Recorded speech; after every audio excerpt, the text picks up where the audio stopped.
तापत्रय विनाशाय श्रीकृष्णाय वयं नमः। जन्माद्यस्य यतोऽन्वयादितरतश्चार्थेष्वभिज्ञस्वराट् तेने ब्रह्महृदाय आदिकवये मुह्यन्ति यत्सूरयः। तेजो वारिमृदां यथा विनिमयो यत्र त्रिसर्गो मृषा धाम्ना स्वेन सदा निरस्तकुहकं सत्यं परं धीमहि। धर्मप्रोचितकैतवोऽत्र परमो निर्मत्सराणां सतां वेद्यं वास्तवमत्र वस्तु शिवदं तापत्रयोन्मूलनं। श्रीमद्भागवते महामुनिकृते किं वा परैरीश्वरः सद्योरुद्यवदुद्धते प्रकृतिभिः शुश्रूषुभिस्तत्क्षणात् निगमकल्पतरोर्गलितं फलं शुकमुखादमृतद्रवसंयुतं पिबत भागवतं रसमालयं मुहुरहो रसिका भुवि भावुका। श्रद्धेय भागवत स्वरूप भगवत स्वरूप भक्तवृंद तथा मेरे सन्यासी बंधु, अपना यह भागवत चर्चा प्रारंभ करने के पहले मैं एक बात बताना चाहता हूँ। कल अनावधान से एक गलत इंफॉर्मेशन आपको दी थी। गलत यानी मेरा नाम थोड़ा सा गलत हो गया था। जो हनुमान प्रसाद गोयन का मैंने कल बताया था, वो हनुमान प्रसाद गोयन का नहीं है, हनुमान प्रसाद पोद्दार है। अस्तु, इसके लिए मैं क्षमा प्रार्थी हूँ। अब महाराज ने बताया, वैसे तो अलग ढंग से शुरुआत करने वाला था, लेकिन महाराज ने अभी बताया कि मोक्ष प्राप्ति के लिए 4 मार्ग बताए गए हैं। कर्मयोग, ज्ञान योग, राजयोग और जानबूझकर मैंने भक्ति योग अंतिम में लिया। उतना ही सत्य है, लेकिन ये जो भक्ति सुधा है, वह भक्ति सुधा ये भी एक योग है, लेकिन इस योग के द्वारा हमें मोक्ष प्राप्ति नहीं करनी है। जो अभी मैंने 4 मंत्र कहे, उसमें एक मंत्र है धर्म प्रोज्जित कैतवोत्र परमो निर्मत्सराणां सदा। प्रोज्जित, प्रकर्षेण उज्जित, यानी यहां पर उन्होंने कहा है कि इसके द्वारा, ये भागवत पढ़ने के द्वारा या भागवत श्रवण करने से हमें मुक्ति भी प्राप्त नहीं करनी है, मोक्ष प्राप्त नहीं करना है। जैसे कल कहा मैंने कि आप भगवान से प्रेम करते हैं, भगवान को भी नहीं समझना चाहिए कि मैं उनसे प्रेम कर रहा हूं, क्योंकि उनसे प्रेम कर रहा हूं ये उनको पता होने से शायद वो कुछ दे देंगे, दर्शन देंगे या मुक्ति दे देंगे, तो मुक्ति भी नहीं चाहिए, दर्शन भी नहीं चाहिए। इसीलिए अभी तो नारद भक्ति सूत्र के ऊपर प्रवचन होगा, उसमें कहा है स्वयं फल रूपत्व। वो भक्ति जो है वो स्वयं फल, यानी भक्ति के द्वारा हमें भक्ति ही प्राप्त करनी है और कुछ नहीं चाहिए। महाराज की मैं क्षमा मांगता हूं, उन्होंने कहा वो भी ठीक है, लेकिन ये भागवत विशेष करके है, वो भागवत मुक्ति के लिए नहीं है, मोक्ष के लिए नहीं है, वो सिर्फ और सिर्फ ईश्वर की, यानी क्या प्राप्त करना है वो नहीं हम बता सकते हैं। वो जो प्राप्त होता है तो अपने आप, जैसे ब्रह्म के बारे में कहा है, ठाकुर क्या कहते हैं, ब्रह्म उच्छिष्ट नहीं हुआ है, सब कुछ उच्छिष्ट हुआ है, लेकिन ब्रह्म उच्छिष्ट नहीं हुआ है। वैसे ही यह अनुभूति क्या है, यह अनुभूति मुख से बताई नहीं जाएगी, वो सिर्फ अनुभव करने की बात है। उसके बाद जैसे कल का अपना यहाँ सत्संग होने के बाद बहुत से लोग मेरे पास आए और उन्होंने कहा कि महाराज बहुत आनंद आ गया,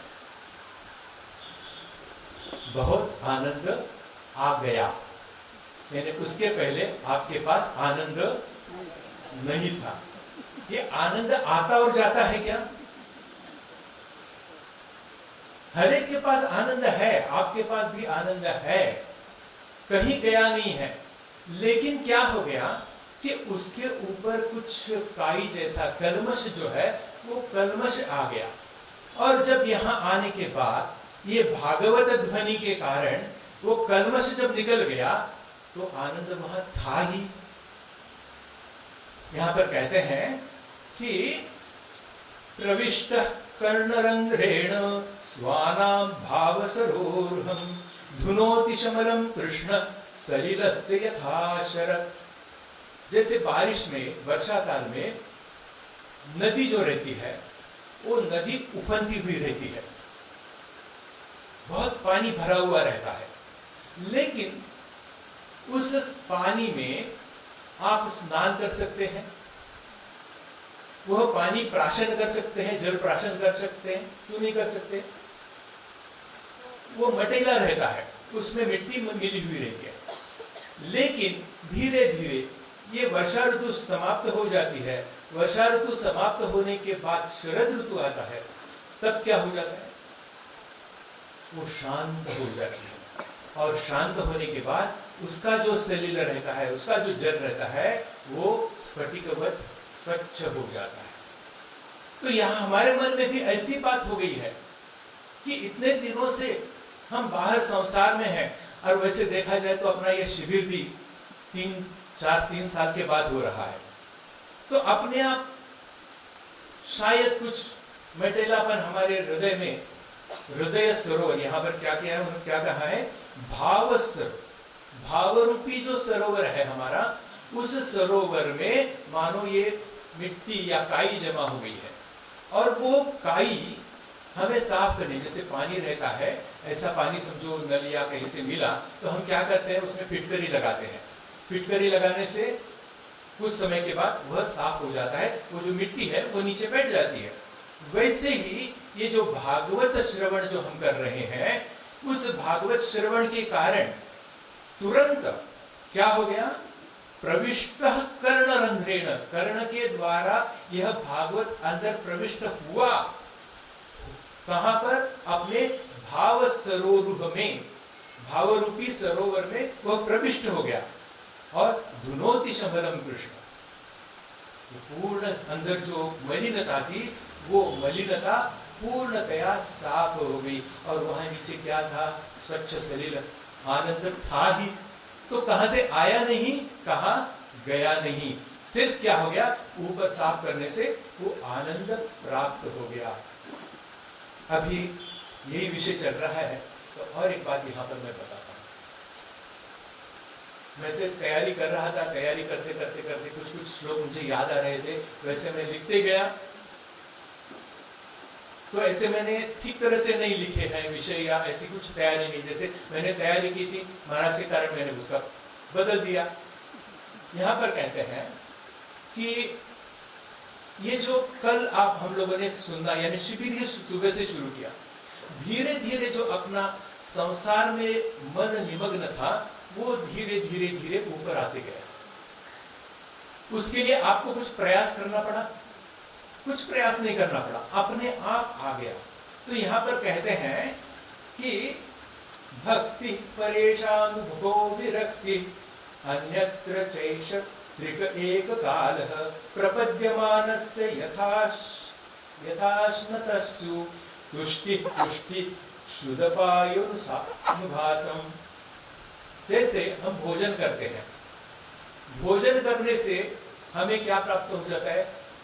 तुष्टि, संतुष्टि प्राप्ति हो जाती है, और पुष्टि प्राप्त हो जाती है, और साथ साथ जो हमें क्षुधा है, भूख लगी हुई, वो भूख भी निकल जाती है, चली जाती है। वो अलग अलग होता है या एक साथ होता है?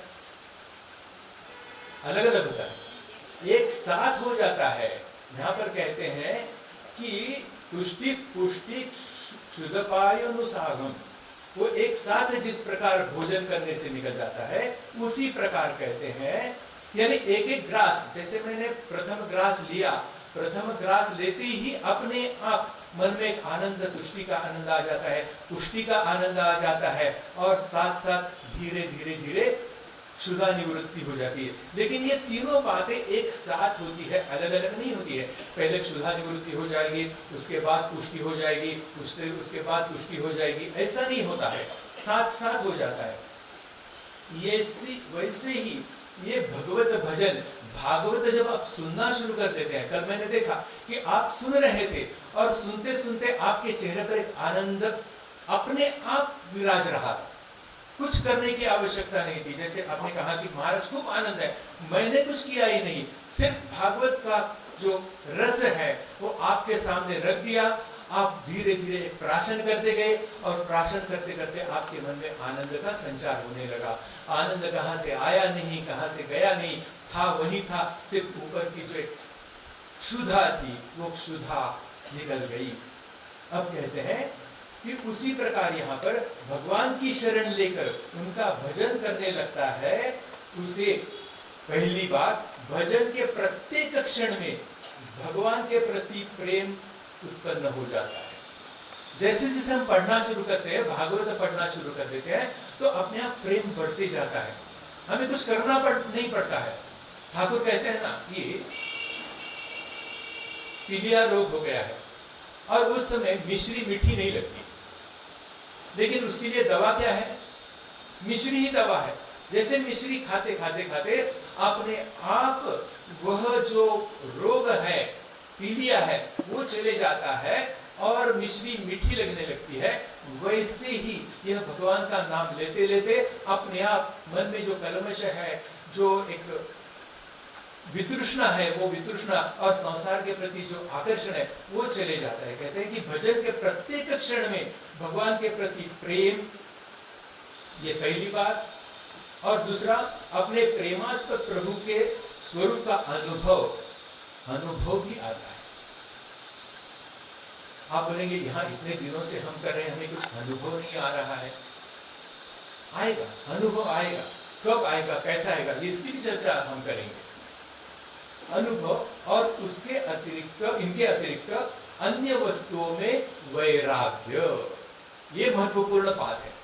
अब एक बार भोजन शुरू किया, भोजन हो गया, तो अपने आप बाकी सब, यानी ठाकुर की वो फिर से याद आ रही है कहानी कि कहीं पर भोजन हो रहा है और भोजन के समय शुरू में सब अच्छी गप्पे चल रहे हैं इधर उधर के, धीरे धीरे वो भोजन, चावल परोसा, सब्जी परोसी और क्या क्या क्या परोसा। उसके बाद ये सब जो गलाटा है, चर्चा है, वो सब बंद हो जाती है। बंद होने के बाद क्या हो जाता है? सिर्फ और सिर्फ क्या रह जाता है? आवाज वैसे करते हैं, वहां पर वैसे लिखा है, यानी भोजन का ही सब बातें बंद हो जाती है। और उसके बाद उन्होंने क्या कहा?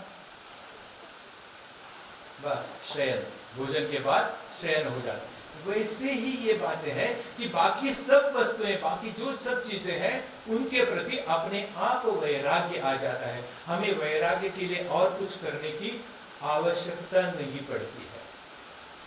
तो कल हम देख रहे थे, एक श्लोक देखा था, आपको याद है, प्रलयम ही गमिष्यन्ति श्रीमद् भागवत ध्वने कलेर दोषा इमे सर्वे सिंह शब्दात् रुकाइव।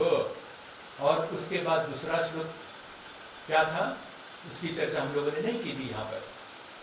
ज्ञान वैराग्य संयुक्ता भक्ति प्रेम रसावह प्रतिगेहम प्रतिजनम ततः क्रीड़ा करिष्यति। तब जब ये इस प्रकार हो जाएगा, तब प्रेम रस प्रवाहित करने वाली ये जो भक्ति है वो प्रेम रस को प्रवाहित करने वाली है। लेकिन ऐसे होते हुए भी कहते हैं वो अकेली नहीं आती, उसके साथ दो बातें, जैसे अभी हम लोगों ने देखा कि क्या हो गया कि स्वरूप का अनुभव हो गया। स्वरूप का अनुभव हो गया अर्थात अपने स्वरूप, भगवान के स्वरूप के प्रति हमें ज्ञान हो गया। और आगे क्या बताया उन्होंने? इसके अतिरिक्त अन्य वस्तुओं में वैराग्य। तो यहाँ पर वैराग्य का कहा है कि ज्ञान और वैराग्य के साथ इन दोनों को साथ लेकर यह भक्ति जो है हर एक घर में और हर एक व्यक्ति में, व्यक्ति के हृदय में क्रीड़ा करेगी। ये भागवत में जो महात्म्य जो है वो महात्म्य में श्लोक आता है। तो ये ज्ञान और वैराग्य और ये भक्ति, इनके बारे में भागवत में एक बहुत ही सुंदर कहानी आती है। आज वो कहानी यहाँ पर हम लेने का पहले प्रयास करेंगे। यहाँ पर कहते हैं कि नारद जी है, वो नारद जी, कलयुग की शुरुआत हो गई है और कलयुग के कारण सब जगह, इतना ही नहीं कि नारद जी जैसे जो साधक है, ज्ञानी व्यक्ति है, भक्त व्यक्ति है, उनके मन में भी बड़ी अशांति उत्पन्न हो जाती है।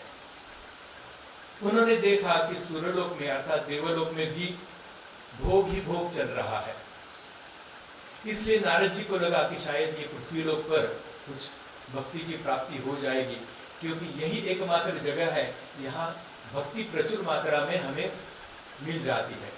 अब तो देख रहे हैं कि सब जगह भक्ति है, लेकिन अब इस जगह पे ये अपने मठ में और कंडेंस यानी और घनीभूत रूप में यहाँ अब भक्ति है। तो वैसे ही नारद जी को लगा कि पृथ्वी पर मैं जब आऊंगा, इस वसुंधरा पर मैं आऊंगा, तो मुझे भक्ति प्राप्त हो जाएगी। और वो पुष्कर, प्रयाग, काशी इत्यादि तीर्थों का भ्रमण कर रहे थे, परंतु भी उनको शांति प्राप्त नहीं हुई। कारण क्या था? सब लोग कली युग से पीड़ित। उस समय की बात है, अब तो हम देखते हैं कि कितने हम पीड़ित हैं। वहां पर वे कहते हैं, सत्यम नास्ति तपश्शौचम दयादानम न विद्यते उदरम भरिणो जीवा वराका कूटभाषिणः। यहाँ सत्य, तप, शौच अर्थात पवित्रता, दया, दान आदि कुछ भी नहीं है। बेचारी जीव केवल अपना पेट पालने में लगे हुए हैं। अभी क्या उस समय का वर्णन है? आप तो वही अभी भी वैसे की वैसे, किंबहुना मैं कहता हूँ कि उससे भी अधिक स्पष्ट रूप से यहाँ पर हमें दिखाई देता है, और असत्य भाषी हुए हैं। और इसी प्रकार वो विचरण करते हुए करते यमुना तट पर पहुंचे। वहां पर वृंदावन में पहुंचे। वहां पर कृष्ण ने अनेक लीलाएं की थी। इतने में नारद जी ने देखा, एकात् तरुणी तत्र निषण्णा खिन्न मानसा वृद्धौ द्वौ पतितौ पार्श्वे निश्वसन्तावचेतनौ शुश्रुवन्ति प्रबोधन्ति रुदती च तत्तयो पुरः। कहते हैं कि वहां पर एक तरुणी देखी, वो खिन्न मन से बहुत दुखी होकर वहां पर बैठी हुई थी, और उसके पास दो वृद्ध पुरुष अचेत अवस्था में पड़े हुए थे। अब देखते हैं कि जब शरीर निकलने आता है तो और वृद्धावस्था में हमें सांस लेने में तकलीफ होती रहती है। तो यहाँ पर कहते हैं निश्वसंतावचेतन, उस सांस लेने में भी उनको बहुत तकलीफ हो रही थी, जोर जोर से सांस लेने का प्रयास कर रहे थे। और वह जो तरुणी थी, वो तरुणी युवती उनकी सेवा करती हुई उन्हें चेत करने का, शुद्ध लाने का प्रयास कर रही थी, और रो रही थी बेचारी। उनके साथ और भी कुछ उनकी रक्षक दासियां भी थी। नारद जी वहां पर पहुंचे, कुतूहलतावश उनके पास गए। पास जाने के बाद उनको देखकर वह व्याकुल हो गई। होता है जब आपके घर में कुछ घटनाएं घटती हैं, आप व्याकुल हो जाते हैं, तो बहुत से लोग मठ में आते हैं और अपने जो प्रिय महाराज है, जिनके साथ अपनी बनती है, उनके पास जाकर क्या करते हैं, अपना दुखड़ा सामने प्रकट कर देते हैं, रोना शुरू कर देते हैं। तो वैसे ही यहाँ पर हुआ कि ये जब नारद जी वहां पर पहुंचे तो उसने रोना शुरू कर दिया। वो इतनी व्याकुल हो गई कि वो रुकने का नाम ही नहीं ले रही। उसके बाद क्या हो जाता है वो कहती है, भो भो साधो क्षणं तिष्ठ मच्चिंता विनाशय दर्शनं तव लोकस्य सर्वदा घर पाप सर्वदा गहरं पाप सर्वथा गहरं परम। अर्थात कहते हैं कि हे महात्मा जी, आप क्षण भर ठहर जाइए। कोई समझो जाता है तो ऐसे आप करेंगे ना, उनको बुलाएंगे, महाराज जरा रुकिए, मेरे शंका है, मेरे समस्या है, उस समस्या का आप हल कीजिए, मैं बहुत दुखी हूँ, मेरी चिंता जो है वो चिंता नष्ट कीजिए। वैसे तो देखने से क्या है, आपका जो है वो सर्वदा अगहरम परम, अग यानी पाप जो है या चिंता है वो नाश करने वाला आपका दर्शन है। यानी साधु दर्शन करने, सच्चा सच्चा साधु का दर्शन होने से अपने आप जो है वो सब पाप जो है वो पाप नष्ट हो जाते हैं। तो आपके दर्शन से मेरे तो पाप नष्ट हो गए, लेकिन मेरा जो दुख है वो दुख नहीं कम हो रहा है, ये जो तकलीफ है वो नहीं है, वो नष्ट कर देने वाला है। बहुधा तव वाक्येन दुख शांतिर्भविष्यति यदा भाग्यम भवेत् भूरि भवतो दर्शनम तदा। कहते हैं आपके वचन से मेरे दुख की भी बहुत कुछ शांति हो जाएगी। मनुष्य का जब बड़ा भाग्य होता है तभी आपके दर्शन हुआ करते हैं। दुर्लभम त्रयमेव एतत् देवानुग्रह हेतुकम मनुष्यत्वम मुमुक्षुत्वम महापुरुष संस्कृत। भगवान की कृपा से ही तुकाराम है बहुत सुकृतांची जोडी म्हणून ही विठ्ठले आवडी। भगवान के प्रति आप यहाँ सब कितने सारे हजारों लोग हैं, मैं इतना कहता हूं कि अपने कितने भक्त हैं, लेकिन भक्त वो कैसे है, प्रसादी भक्त है। कौन जाएगा दोपहर में यहाँ पर, कौन बैठेगा यहाँ पर आकर, कौन इतने लेक्चर सुनेगा। लेकिन जो सच्चे सच्चे भक्त है, जिनके मन में ये व्याकुलता है, कुछ प्राप्त करने की इच्छा है, वे ही यहाँ पर उपस्थित हो गए हैं। और नारद जी ने उनको पूछा कि तुम कौन हो, और ये जो दो पुरुष है वो तुम्हारे कौन लगते हैं। उत्तर देने के पहले मैं एक बात बताना चाहूंगा। आप कहेंगे कि हमने तो कभी भक्ति को देखा नहीं है, देखा है, ज्ञान को देखा है, वैराग्य को देखा है, तो क्या कुछ भी बता रहे हैं, ये शरीर धारण करके सामने बैठी है। ये भागवत यानी पुराण ही है, कुछ वर्णन किया होगा ऐसे। लेकिन यहाँ पर ये जब मैं विचार कर रहा था उस समय मेरे मन में एक विचार आ गया, क्योंकि ये अमूर्त है, लेकिन मूर्त होकर हमारे सामने प्रकट जरूर और निश्चित रूप से हो जाते हैं। आपको भी कभी अनुभव आया होगा, आप के मन में मैंने शंका तो संदेह तो डाल दिया, अब उसका उत्तर देना भी मेरा कर्तव्य है। उत्तर यही है, आप सब भगवान श्री रामकृष्ण देव के ऊपर विश्वास रखते हैं, श्रद्धा रखते हैं। उनके जीवन में जो जो घटनाएं घटी वो सत्य है, इसके बारे में आपका विश्वास है या नहीं है? है।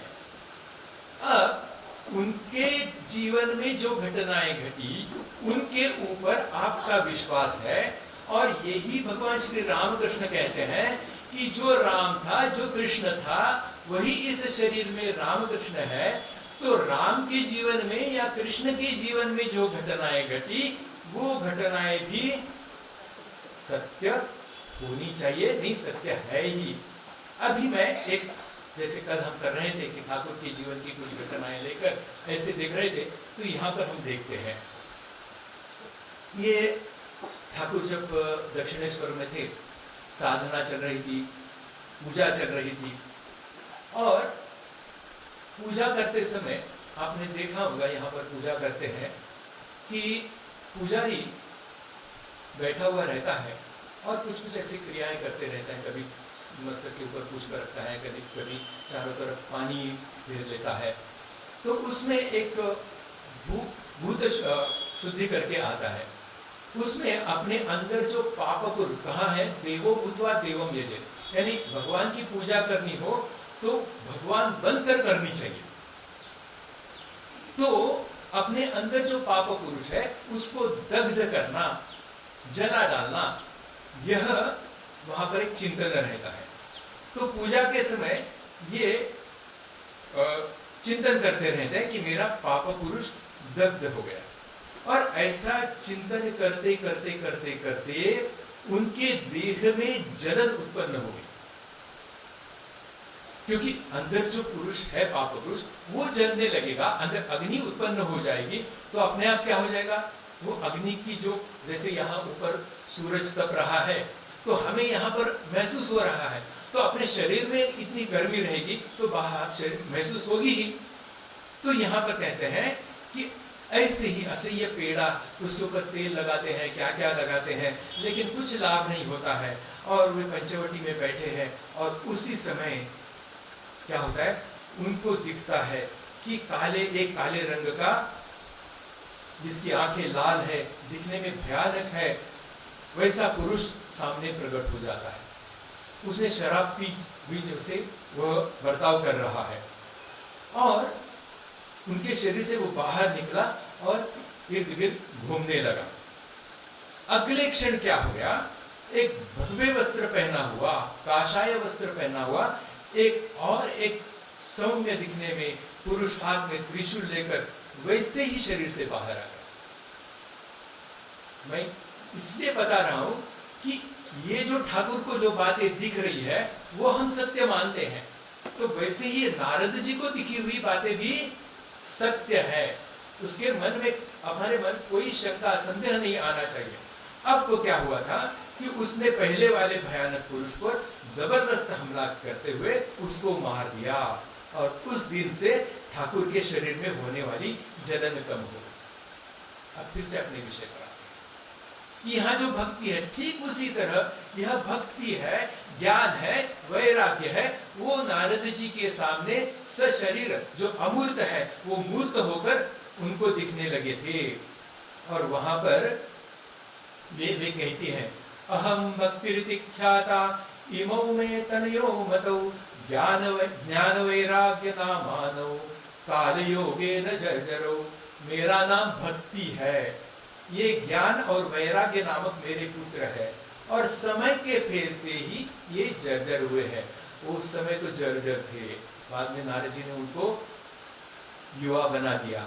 अब तो जर्जर यानी ज्ञान वैराग्य ज्ञान तो लगता है यह लौकिक ज्ञान जो है, अपरा विद्या है, उसके पीछे सब पड़े हुए हैं।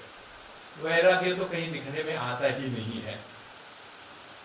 और वो कहते हैं, उत्पन्ना द्रविड़े साहम वृद्धिं कर्नाटके गता क्वचित महाराष्ट्रे गुर्जरे जीर्णता गता। मैं द्रविड़ देश में उत्पन्न हुई, कर्नाटक में बढ़ी, और कहीं कहीं महाराष्ट्र में सम्मानित हुई, किंतु गुजरात में मुझे बुढ़ापे ने आकर घेरा। लेकिन वो कहती है, बहुत कुछ बातें हैं इसमें बताने के लिए, लेकिन समय घड़ी जल्दी घूम रही है। तो आगे कहती है, वृंदावनम पुनः प्राप्य नवीनैव स्वरूपिणी जाता हम युवती सम्यक श्रेष्ठ रूपातु संव्रतम। अब जब मैं वृंदावन आ गई तब से पुनः परम रूपवती नवयुवती हो गई। भक्ति हमें अधिकाधिक प्राबल्य कहाँ मिलता है, वृंदावन में मिलता है। ये जो बात है ना, वृंदावन आप कहीं गए होंगे तो पता चले कि अपने आप वहां भाव आ जाता है। मैं जब गया था, पहली बार गया था, बहुत एक आनंद की बात हुई थी, जहां पर माता जी ठहरी थी लाला बाबू के कुंज में। अभी वहां पर बड़ा म्यूजियम हो गया है, मंदिर हो गया है।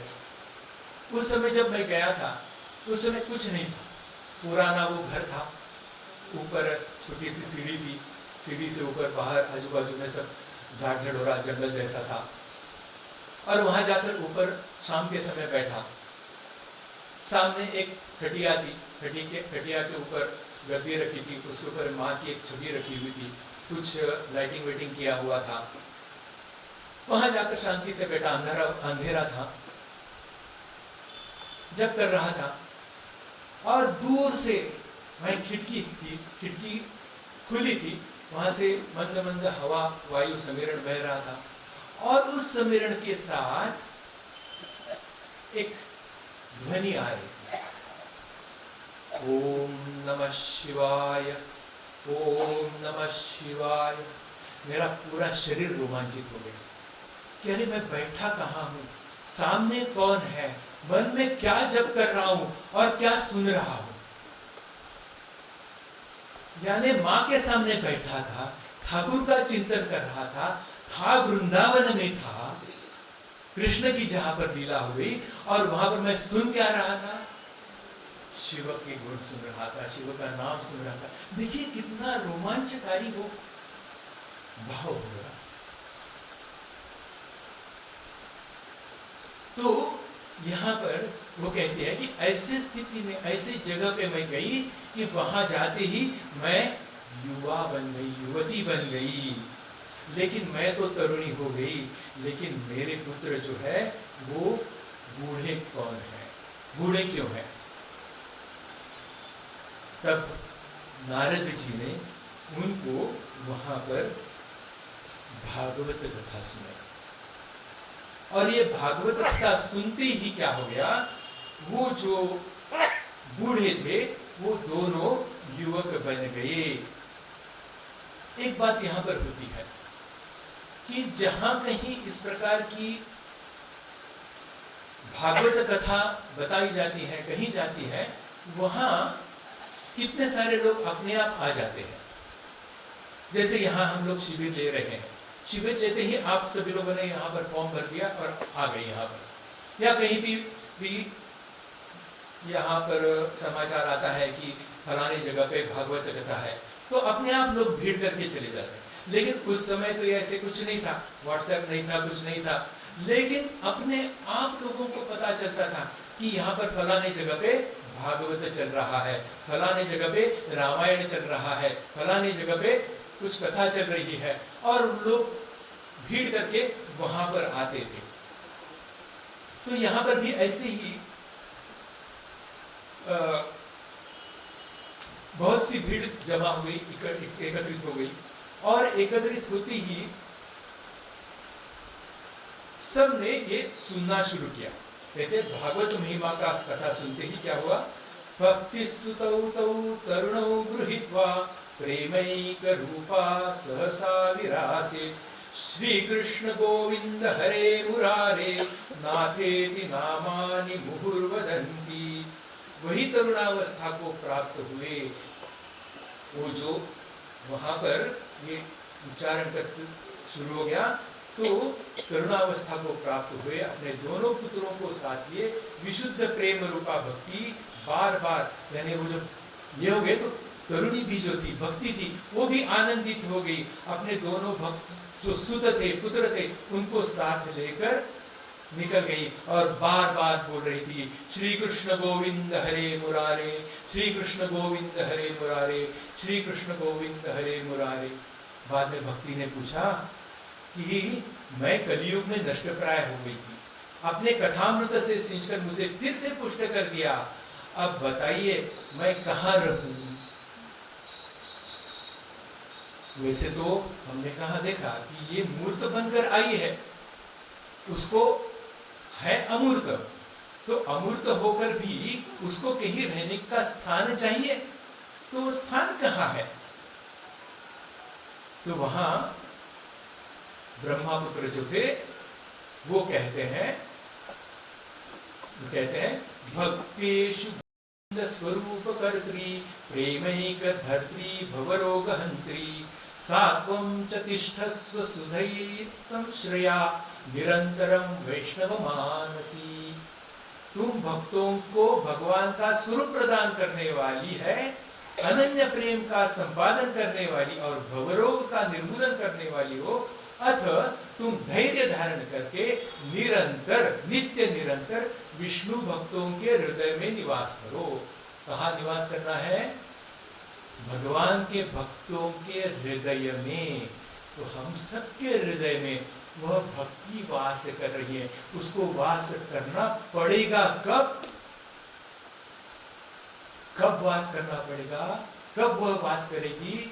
जब अपने मन से, जैसे मैंने कल कहा कि हम यह मैंपन जो है वो मैंपन जब जाएगा तब भगवान का देखा ना, इतना सा मैंपन भी भगवान के लिए नहीं कि मैं भगवान का भक्त हूँ। वो जो गोपिका है वो क्या बोल रही थी, मैं श्री कृष्ण की भक्त है, मेरे जैसी कोई भाग्यवती नहीं है। तुरंत वहां से कृष्ण निकल गए। वैसे ही यहाँ है, कहते हैं कि ततोपि दोषा कलिजा इमे त्वा द्रष्टुम न शक्तः प्रभवे पिलोके। तो ये कलियुग के जो दोष भले ही संसार पर अपना प्रभाव डाले, किंतु वहां तुम पर इसकी दृष्टि नहीं, आप पर ये दृष्टि नहीं पड़ेगी। एक उदाहरण मुझे याद आ रहा है। ठाकुर कहते हैं कि जब गंगा स्नान करने के लिए कोई जाता है तो क्या होता है, उसके जो पाप है वो गंगा किनारे जो पेड़ रहते हैं उन पेड़ों के ऊपर जाकर बैठ जाते हैं, और जब स्नान करके वापस आ जाते हैं तो आकर फिर से हावी हो जाते हैं। क्यों? गंगा स्नान करते समय हमारा भाव कैसे है? हम एक करना है इसीलिए कर रहे हैं, इस भाव से नहीं कर रहे हैं। वो कहीं आकर लोग आते हैं, कपड़े धो रहे हैं, बातें चल रही हैं, और क्या क्या की सब दुनिया की बातें चल रही हैं। वैसे देखा जाए तो हमें स्नान करते समय भगवान का नाम स्मरण करना चाहिए। बाथरूम सिंगर हम होते हैं, कोई पिक्चर के गाने गाते हैं, लेकिन जो स्नान रहता है वो स्नान ईश्वर, जैसे हम पूजा करते हैं, पूजा करते समय भगवान को स्नान कराते हैं, तो स्नान कराते समय हम सहस्र शीर्षा पुरुष सहस्राक्ष सहस्रपाद भूमि विश्वतो उद्वा अत्यतिष्ठ, इस प्रकार मंत्र कहकर स्नान कराते हैं। तो हम कहते हैं कि हमारे अंदर भी भगवान अवस्थित है, ठाकुर हमारे अवस्थित है, तो जब उनको स्नान करा रहे हैं तो पिक्चर के गाने गाकर स्नान करा रहे हैं, तो उसको पशु स्नान हम कह सकते हैं, पशु स्नान हो जाता है। जब मैं छोटा था, हमारे घर में ही बचपन से ही एक आदत लगा दी थी कि जब स्नान करने बैठ जाते थे, पूरा शरीर गीला हो जाता था, तो पिताजी कहते थे कि राम रक्षा शुरू करो, और राम रक्षा जब पढ़ना शुरू कर देते थे, वो सबकी तो कंठस्थ मुखस्थ थी, तो उसी में है शिरो में राघव पातु भारम दशरथात्मजा कौशल्य दृशो पातु विश्वामित्र प्रियश्रुति घ्राणम पातु मगत्राता मुखम सौमित्रिवत्सला जिह्वा विद्या निधि पातु कंठम भरतवंदिता। इस प्रकार यानी एक एक अपना जो अवयव है, इंद्रिय है, उसके बारे में चिंता करके, उसका विचार करके वह शुद्ध हो गया है, पवित्र हो गया है, इस प्रकार का विचार करना है। यहां तक हमारे पिताजी ने कहा है कि करते समय शिरो में राघव पातु भारम दशरथात्मजा कौशल्य दृशोपत, इस प्रकार हो सके तो वहां हाथ से स्पर्श करो, नहीं हो तो कम से कम मन ही मन वहां का उस जगह का चिंतन करो, और धीरे धीरे क्या हो जाएगा कि अपना शरीर जो है वो शरीर पवित्र शुद्ध हो जाए। लेकिन हम ऐसा स्नान नहीं करते, बस हो गया, पानी डाल दिया, निकल गए। तो यहाँ गंगा स्नान करके भी वो बाहर आते हैं, गंगा में रहकर भी गंगा उनके पाप नहीं धुल सकती, क्योंकि मन ही इस प्रकार कलुषित है। और जब वहां बाहर आते हैं तो ठाकुर कहते हैं कि उनके ऊपर फिर से वो पाप हावी हो जाए। लेकिन ठीक से आपने स्नान किया तो क्या हो जाएगा, मैंने जैसे अभी कहा उस प्रकार किया तो क्या हो जाएगा, आपके पूरे शरीर में आमूलाग्र परिवर्तन हो जाएगा, आप नए आदमी बन जाएंगे। यहाँ जो पूजा करते हैं तो वहां जब भूत शुद्धि हो जाती है तो उसके बाद वहां कहा है कि हमारा शरीर जो है मानो नया बन जाता है, हम पूजा के लिए प्रस्तुत हो जाते हैं।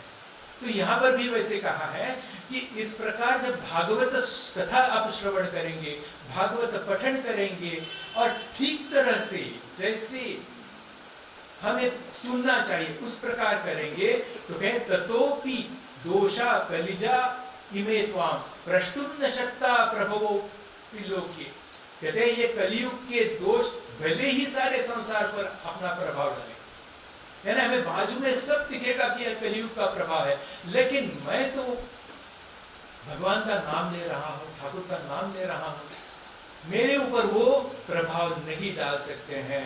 कहते हैं किंतु वहां तुम पर इनकी दृष्टि कभी नहीं पड़ सकेगी। जब भक्ति अपने हृदय में आकर बैठेगी तो कभी भी ये कलयुग का प्रभाव जो है हमारे मन पर नहीं रहेगा। अब क्या हो जाता है, कहते हैं जिनके हृदय में एकमात्र श्री हरि की भक्ति निवास करती है वे त्रिलोकी में अत्यंत निर्धन होने पर भी परम धन्य है, क्योंकि इस भक्ति की डोरी से बंधकर तो साक्षात भगवान भी अपना परम धाम छोड़कर उनके हृदय में आकर बच जाते हैं। हरिरपि निज लोकम सर्वधातो विहाय प्रविशति हृदि तेषाम भक्ति सूत्रोपनद्ध। ये सूत्र जो है भक्ति रूपी, उसको पकड़कर भगवान वहां पर उपस्थित हो जाते हैं, अपने हृदय में प्रविष्ट हो जाते हैं। और कहते हैं, बहुत ही सुंदर बात यहाँ पर कही है, कहते हैं भागवत ही परब्रह्म का विग्रह है। हम लोगों ने देखा था कि ठाकुर को भागवत भक्त और भगवान तीनों एक, वह भागवत ही परब्रह्म का विग्रह है। सुनने वाले, सुनाने वाला, सुनने वाले और सुनाने वाला दोनों को श्री कृष्ण की समानता प्राप्त हो जाती है। सारूप्य मुक्ति, मानो हम जब इस प्रकार भागवत श्रवण करेंगे, ठीक ठीक भागवत श्रवण करेंगे, तो मानो हमारा स्वरूप जो है वो श्री कृष्ण रूप हो जाएगा। अब देखिए, श्री कृष्ण रूप जब हम हो जाएंगे तो ये कलियुग जो है, ये जो माया है, वो माया हमें बांध सकेगी? ये जो गंगा स्नान करके वो व्यक्ति आ गया बाहर आ गया, उसको श्री कृष्ण का रूप प्राप्त हो गया, शिव का रूप प्राप्त हो गया, भगवान श्री रामकृष्ण देव का रूप प्राप्त हो गया, भले ही अन्य किसी को ना दिखे, लेकिन है तो वैसा आ गया है, तो ये जो पाप है उनको पता नहीं चलेगा कि किसके ऊपर हमें होना है, मैं किसका हूं, क्योंकि वो तो चले गया, पूरा शरीर ही बदल गया, मन बदल गया। तो ऐसे ये भगवान है और ये वैसे भगवान कैसे है? बहुत सुंदर वर्णन आता है। वनमाली घनश्याम पीतवासा मनोहरः कांची कलाप रुचिरो लसन कुटकुंडलः त्रिभंग ललितश्चारु कौस्तुभेन विराजितः कोटिमन्मथलावण्यो हरिचंदन चर्चितः परमानंदं चिन्मूर्ति मधुरो मुरलीधर आविवेश स्वभक्तानां हृदयान्यमलानि च। कैसा कृष्ण का रूप है, उनके गले में वनमाला शोभा पा रही, श्री अंग सजल जलधारा के समान श्याम वर्ण था, उस पर मनोहर पीतांबर सुशोभित था। ये जो कहते हैं सिर्फ सुनना नहीं, अपनी आंखें जो है बाह्य चक्षु है वो बंद रखने का, अंतश्चक्षु खोल देने का और अपने आंखों के सामने यह रूप लाने का प्रयास करने का। सुनता हूँ, पढ़ता हूँ तो मेरा भी मन हो जाता है।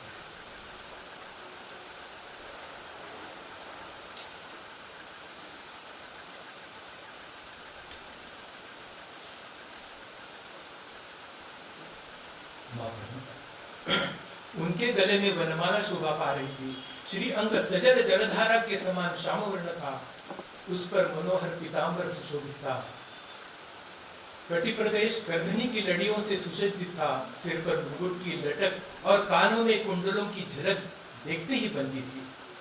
वे त्रिभंग ललित भाव से खड़े हुए चित्त को चुरा लेती थी, वक्षस्थल पर कौस्तुभ मणि दमक रही थी, सारा श्री अंग हरिचंदन से चर्चित था।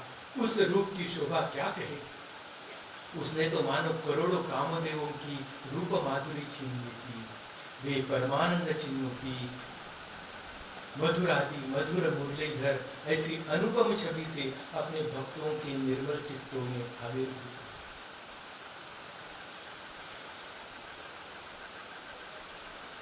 और इसी समय क्या हुआ, भगवान की लीला परिकर भी वहां पर अभिभूत हो गई। जय हो इसकी ध्वनि हो रही थी। अबीर गुलाल पुष्पों की वर्षा तथा शंख ध्वनि होने लगी। परिणाम क्या हुआ? सब तन्मय हो गए, कृष्णमय हो गए सब। मैं पढ़ नहीं सक रहा हूं, मानो अनुभव होता है उसका। उस सभा में जो लोग बैठे थे उन्हें अपने देह गेह और आत्मा की भी कोई सूझ नहीं थी। तत्सभा संस्थितानां च देह गेहात्म विस्मृति दृष्ट्वा च तन्मयावस्थां नारदो वाक्य। ऐसी तन्मयता देखकर नारद जी कहने लगे, उन्होंने कहा, मुनीश्वरगण, मैंने सप्ताह श्रवण की बड़ी अलौकिक महिमा देखी है। पशु पक्षी पापी तापी सभी लोग निष्पाप हो गए। सचमुच भागवत कथा सभी लोग कथा के समान चित्त शुद्धि या कथा कल्याण का निराला मार्ग आपने निकाला है। सचमुच ये भागवत कथा है। एक दिन एक सप्ताह कैसे जैसे संभव हो ये करनी चाहिए। और कहते हैं आपने निकाला है। बस अब इस प्रकार भागवत सप्ताह के श्रवण से और कौन कौन लोग पवित्र हुए यह सुनने की इच्छा है। और उसके बाद अलग अलग लोगों के बारे में यहाँ पर कहानियाँ भागवत में आती है। वैसे तो समाप्त हो गया है। ये कृष्ण चिंतन में किस प्रकार यह हम एकीभूत हो जाते हैं, आनंदित हो जाते हैं, इसकी एक बात कहानी बताकर मैं यहाँ समाप्त करूँगा। फिर से मैं बताता हूँ कि ये कहानी बताते समय फिर से मुझे ऐसा ही होने वाला है, तो कृपया माफ करें मुझे।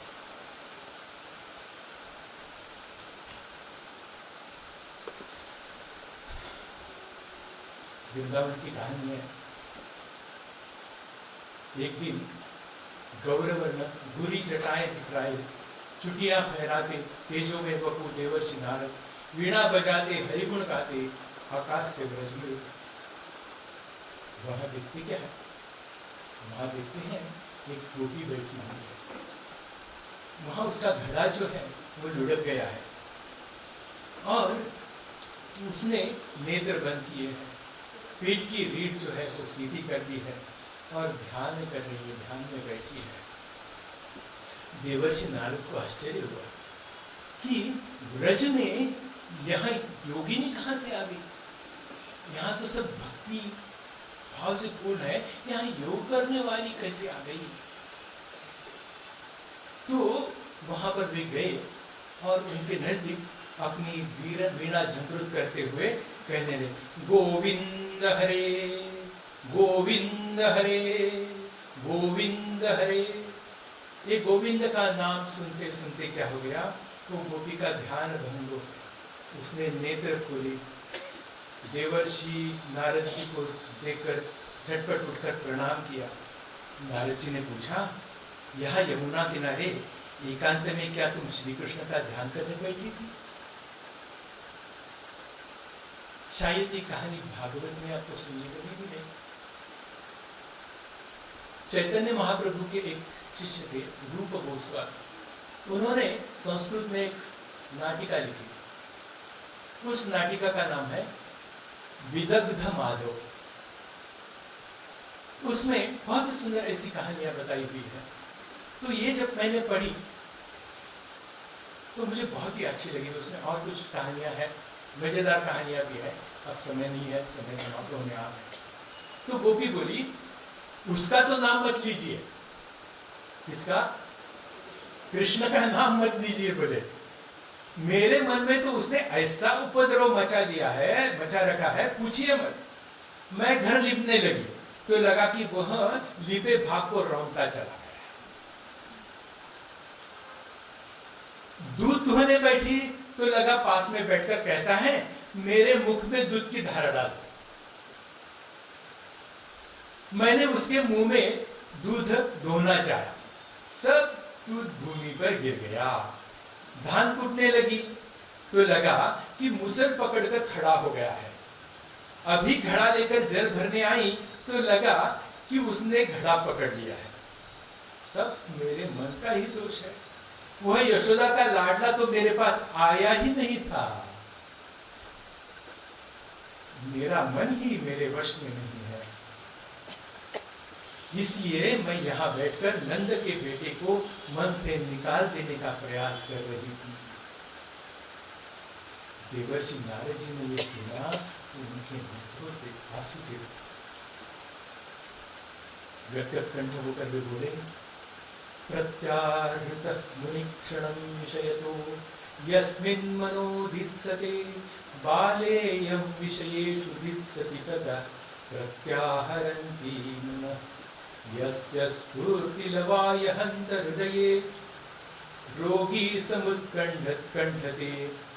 शायद यह योगी होगा। योगी समुत्कण्ठते मुग्धेयं किल तस्य पश्य हृदयान् निष्क्रांतिमाकांक्षति। कहते हैं मुनिगण यम नियम आसन प्राणायाम करके बड़े यत्न पूर्वक विषयों से मन का प्रत्याहार करके उसे जिन श्री कृष्ण में क्षण भर को लगाने की चेष्टा करते हैं, उस नंद नंदन से मन को हटाकर यह गोपी संसार के विषयों में लगाना चाहती है। देखिए कैसा मन है उस गोपी का। हमारा मन कैसा है? हमें लगता है कि जब हम भगवान का नाम लेंगे तो हमारे संसार का क्या होगा। अरे किसको संसार की चिंता पड़ी है? वो आनंद प्राप्त हो गया तो संसार क्या है उसके सामने। योगी यति बड़े उत्कंठित रहते हैं कि किस प्रकार क्षण भर को श्याम सुंदर के नखचंद्र की चंद्रिका हृदय में छिटक जाए, निमष मात्र के लिए श्री कृष्ण की मूर्ति हृदय में हो जाए, स्फूर्ति हो जाए और हम और हमारा साधन धन्य हो जाए। और यह मुग्धा नंदलाल को हृदय से निकाल देना चाहती है, किंतु देखो इसकी महत्ता, वे घन सुंदर इसके हृदय से निकलते ही नहीं है। ऐसी भक्ति चाहिए हमारे हृदय। और तब जब हो जाएगी तब और तभी ये आनंद भरपूर हृदय